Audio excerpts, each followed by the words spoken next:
Hey everyone! So as you can see by the title, I wanted to do a quick little unboxing of this deck. It's Treasures from Above. So it's a yes or no oracle by MJ Cullinane. I used her decks in my last reading, which was a Virgo/Libra reading. And it made me think of this deck that I got recently. I pre-ordered it. I think I've only pre-ordered one other deck, maybe two other decks before. So kind of special. I was kind of excited about it.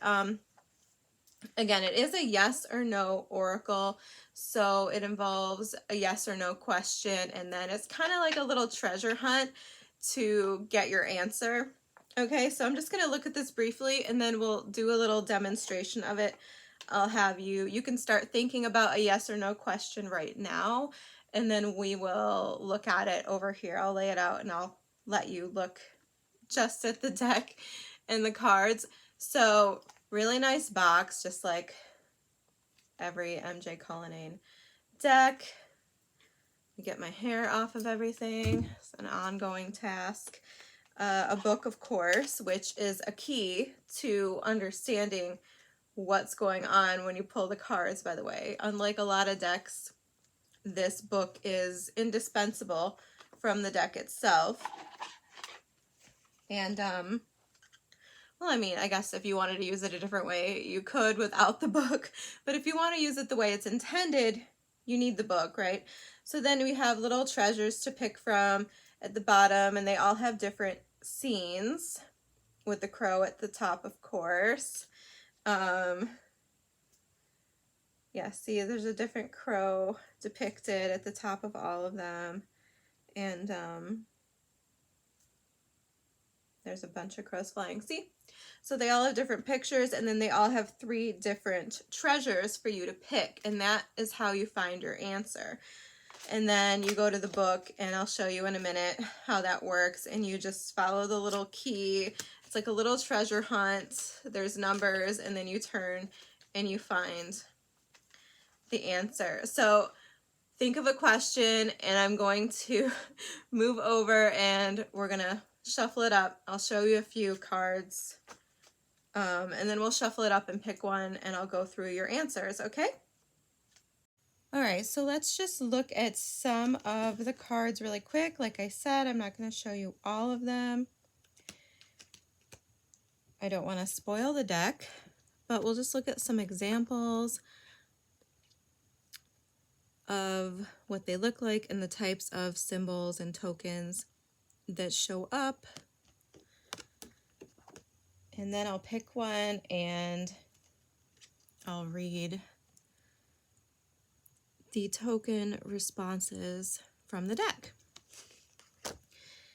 Just show you like a couple more. This one's kind of neat. And I'll laugh if one of these pops out. Here you go. I think it's really clever if you follow, crow lore of how they will bring treasures to you. If you're, a friend. Let me just iron this out. Okay, and so the deal is you ask a yes or no question. I show you the card, and I will put it up on the screen later in editing. And then I'll read you each of the token answers. I hope that makes sense. Ask your yes or no question, and I'll guide you through it as we go. So ask a yes or no question. All right. I'll pick the card now.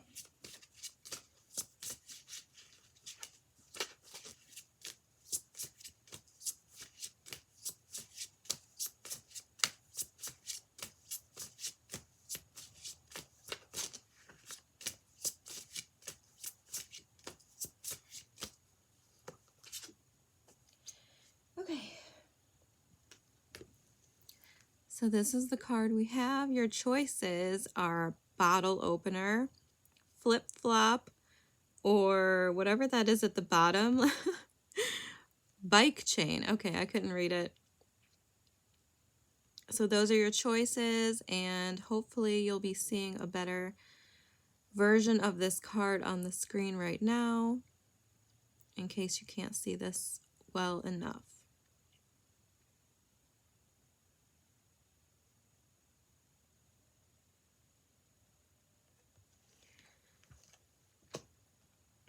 Okay, and then the way the deck works is I turn to the book.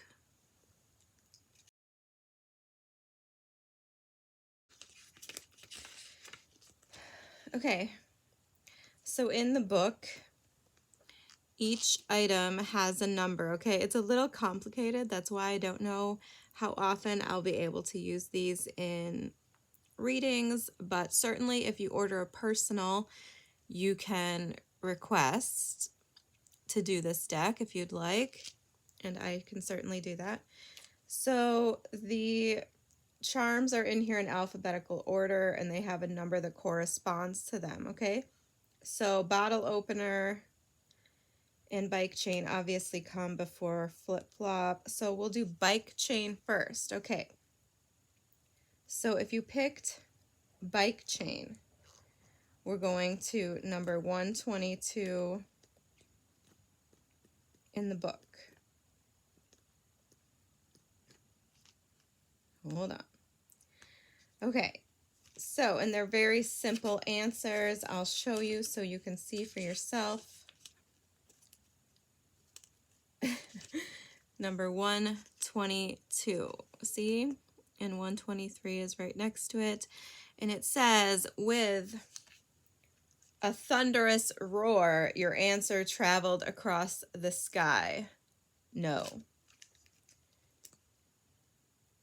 So hopefully that's not terrible news. Okay, bottle opener is number 137, which is just a little skip down in the book. So if you picked bottle opener, your answer, ooh, there's your answer, and I'll read it to you in case you can't read this writing very well. I certainly can't backwards. So it says, the night is too dark. The day is too bright. Now is not a good time for answers. Ask again. Interesting. Pulling a little magic 8-ball trick on you, huh? Okay, so flip-flop, finally, if you picked flip-flop, number 88. Nice. Okay, so lucky number 88. There's your answer. It says, a beam of light cuts through the darkness, and in it is your answer. Yes. Okay, so that's essentially how this deck works. Even I am still a little tripped up about it. So very cool. I really like it, but I think it's more of a personal deck that you would probably use for your own divination, especially if you're someone like me who has difficulty reading for themselves. I think it's useful for that, but I don't know how useful it is in reading for others. So I just wanted to show it to you. It is an option. I might try to incorporate it if I get, you know, an idea of how to do that. But for now, I'm just kind of sitting on it, playing with it when I feel like it on my own. So I hope that was fun. I love exploring new decks, and I don't usually get to share it with anyone else, really. Sometimes my daughter will indulge me, and we'll have fun and we'll pull cards. But that's really the only person who I can force to endure these things with me.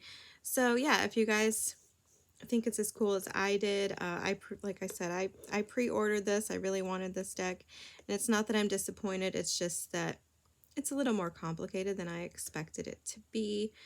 So there's your demonstration. There's a sneak peek at some of the cards, and I will see you next time.